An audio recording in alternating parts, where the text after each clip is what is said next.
वशिष्ठ जी कहते हैं, राजन, मैं माघ मास का प्रभाव बतलाता हूँ, सुनो इसे भक्तिपूर्वक सुनकर मनुष्य सब पापों से मुक्त हो जाता है। प्राचीन रथंतर कल्प के सतयुग में कुत्स नाम के एक ऋषि थे जो ब्रह्मा जी के पुत्र थे।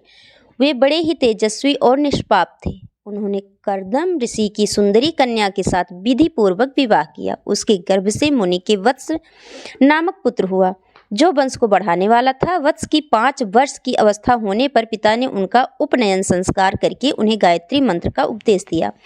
अब वे ब्रह्मचर्य का पालन करते हुए भृगुकुल में निवास करने लगे। प्रतिदिन प्रातःकाल और सायंकाल अग्निहोत्र तीनों समय स्नान और भिक्षा के अन्न का भोजन करते थे। इंद्रियों को काबू में रखते, काला मृग चर्म धारण करते और सदा स्वाध्याय में संलग्न रहते। पैर से लेकर शिखा तक लंबा पलाश का डंडा जिसमें कोई छेद ना हो लिए रहते थे। उनके कटिभाग में मूंज की मेखला शोभा पाती थी। हाथ में सदा कमंडल धारण करते, स्वच्छ कौपीन पहनते, शुद्ध भाव से रहते और स्वच्छ यज्ञोपवीत धारण करते। उनका मस्तक समिधाओं की भस्म से सुशोभित था। वे सबके नयनों को प्रिय जान पड़ते थे। प्रतिदिन माता पिता, गुरु, आचार्य, अन्यान्य बड़े बड़ों सन्यासियों तथा ब्रह्मवादियों को प्रणाम करते थे। बुद्धिमान वत्स ब्रह्म यज्ञ में तत्पर रहते थे और सदा शुभ कर्मों का अनुष्ठान किया करते थे। वे हाथ में पवित्र धारण करके देवताओं को, ऋषियों और पितरों को तर्पण करते थे। फूल, चंदन और गंध आदि को कभी हाथ से छूते भी नहीं थे। मौन होकर भोजन करते, मधु, पिंडियाक और खारा नमक नहीं खाते थे। खड़ाऊ नहीं पहनते थे तथा सवारी पर नहीं चढ़ते। शीशे में मुंह नहीं देखते। दंत धावन, तांबूल और पगड़ी आदि से परहेज रखते थे। नीला, लाल तथा पीला वस्त्र, खाट आभूषण तथा और भी जो जो वस्तुएं ब्रह्मचर्य आश्रम के प्रतिकूल बताई गई हैं उन सब का वे स्पर्श तक नहीं करते थे। सदा शांत भाव से सदाचार में ही तत्पर रहते थे।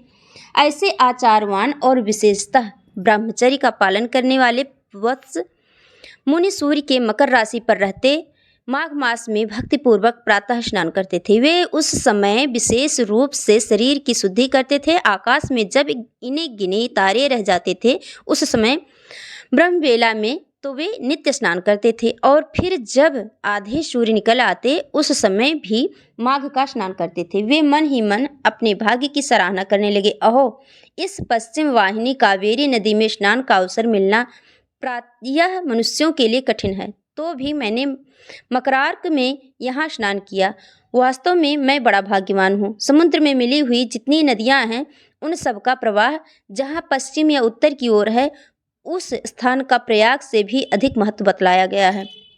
मैंने अपने पूर्व पुण्यों के प्रभाव से आज कावेरी का पश्चिम गामी प्रवाह प्राप्त किया है। वास्तव में मैं कृतार्थ हूँ। इस प्रकार सोचते हुए वे प्रसन्न होकर कावेरी के जल में तीनों काल स्नान करते थे। उन्होंने कावेरी के पश्चिमगामी प्रवाह में 3 साल तक माघ स्नान किया। उसके पुण्य से उनका अंतःकरण शुद्ध हो गया। वे ममता से रहित और कामना से रहित हो गए। तदंतर माता पिता और गुरु की आज्ञा लेकर वे सर्व पापनाशक कल्याण तीर्थ में आ गए। उस सरोवर में भी 1 मास तक माघ स्नान करके ब्रह्मचारी वत्स मुनि तपस्या करने लगे। राजन, इस प्रकार उन्हें उत्तम तपस्या करते देख भगवान विष्णु प्रसन्न होकर उनके आगे प्रत्यक्ष प्रकट हो गए और बोले, महाप्राज्ञ मृगशृंग, मैं तुम पर बहुत प्रसन्न हूँ। यूँ कहकर भगवान पुरुषोत्तम ने उनके ब्रह्मरंध्र का स्पर्श किया, मतलब मस्तक का स्पर्श किया।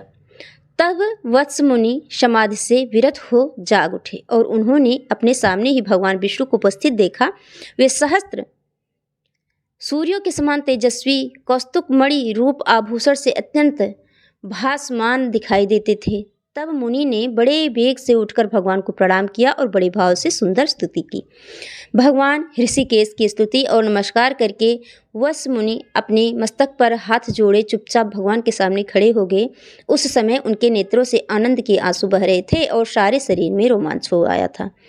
तब श्री भगवान ने कहा, मृगशृंग, तुम्हारी इस स्तुति से मुझे बड़ी प्रसन्नता हुई है। माघ मास में इस सरोवर के जल में जो तुमने स्नान और तप किए हैं, उससे मैं बहुत संतुष्ट हूँ। मुने तुम निरंतर कष्ट सहते सहते थक गए हो। दक्षिणाओं सहित यज्ञ, दान, अन्यान्य नियम तथा यमों के पालन से भी मुझे उतना संतोष नहीं होता जितना माघ के स्नान से होता है। पहले तुम मुझसे वर मांगो, फिर मैं तुम्हें मनोवांछित वस्तु प्रदान करूंगा। मृगसिंह ने, तुम मेरी प्रसन्नता के लिए मैं जो आज्ञा दूं उसका पालन करो। इस समय तुम्हारे ब्रह्मचर्य से जिस प्रकार ऋषियों को संतोष हुआ है, उसी प्रकार तुम यज्ञ करके देवताओं को और संतान उत्पन्न करके पितरों को संतुष्ट करो। मेरे संतोष के लिए ये दोनों कार्य तुम्हें सर्वथा करने चाहिए।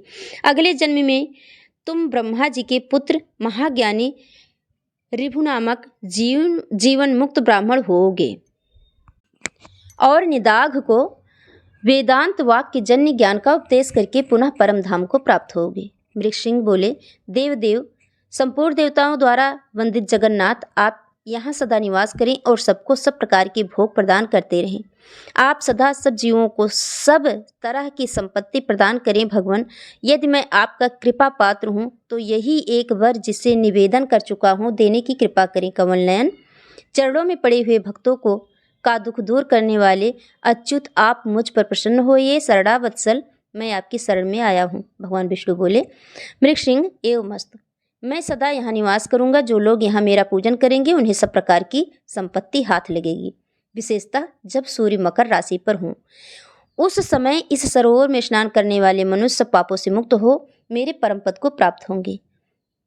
व्यतिपात योग में आयन प्रारंभ होने के दिन संक्रांति के समय, विषु योग में पूर्णिमा और अमावस्या तिथि को तथा चंद्र ग्रहण और सूर्य ग्रहण के अवसर पर यहाँ स्नान करके यथाशक्ति दान देने से और तुम्हारे मुख से निकले हुए इस स्तोत्र का मेरे सामने पाठ करने से मनुष्य मेरे लोक में प्रतिष्ठित होगा।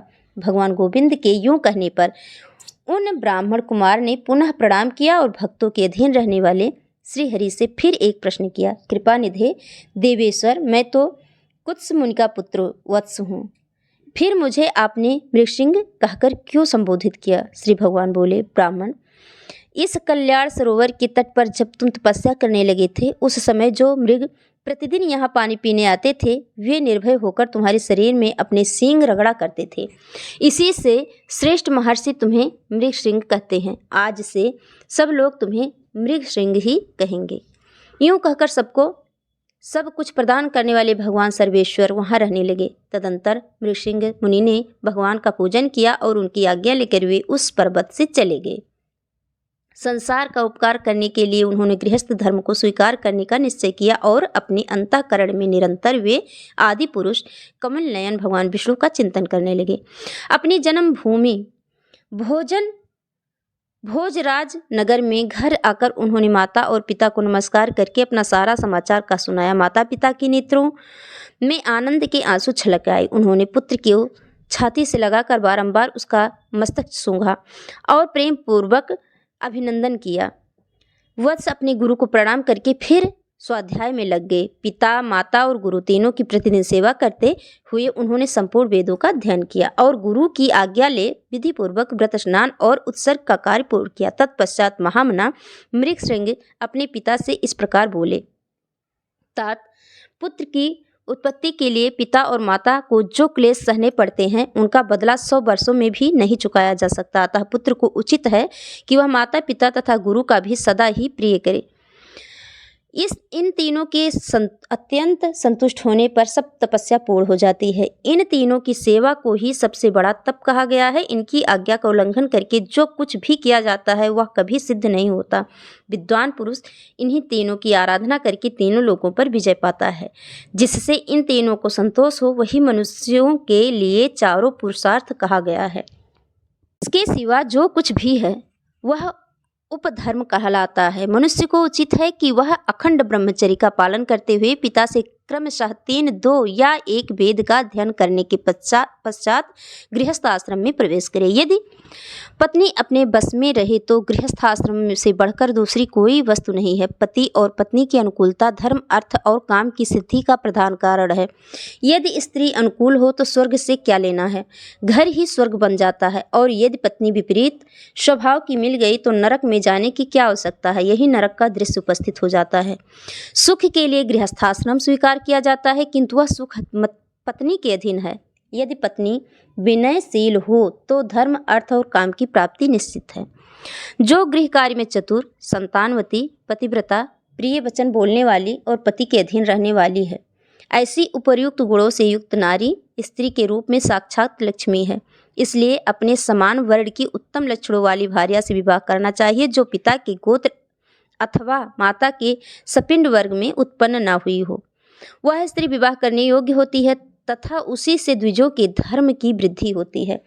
जिसको कोई रोग न हो, जिसके भाई हो, जो अवस्था और कद में अपने से कुछ छोटी हो, जिसका मुख सौम्य हो तथा जो मधुर भाषण करने वाली हो, ऐसी भार्या के साथ द्विज को विवाह करना चाहिए। जिसका नाम पर्वत, नक्षत्र, वृक्ष, नदी, सर्प, पक्षी तथा नौकरों के नाम पर रखा गया हो, जिसके नाम में कोमलता हो, ऐसी नौकरों के नाम पर ना रखा गया हो, जिसके नाम में कोमलता हो, ऐसी कन्या से बुद्धिमान पुरुष को विवाह करना चाहिए। इस प्रकार उत्तम लक्षणों की परीक्षा करके ही किसी कन्या के साथ विवाह करना उत्तम है। उत्तम लक्षणों और अच्छे आचरण वाली कन्या पति की आयु बढ़ाने वाली होती है। तब पिताजी ऐसी भार्या कहाँ मिलेगी? कुत्स ने कहा, परम बुद्धिमान मृसिंह, इसके लिए कोई विचार ना करो। तुम्हारे जैसे सदाचारी पुरुष के लिए कुछ भी दुर्लभ नहीं है।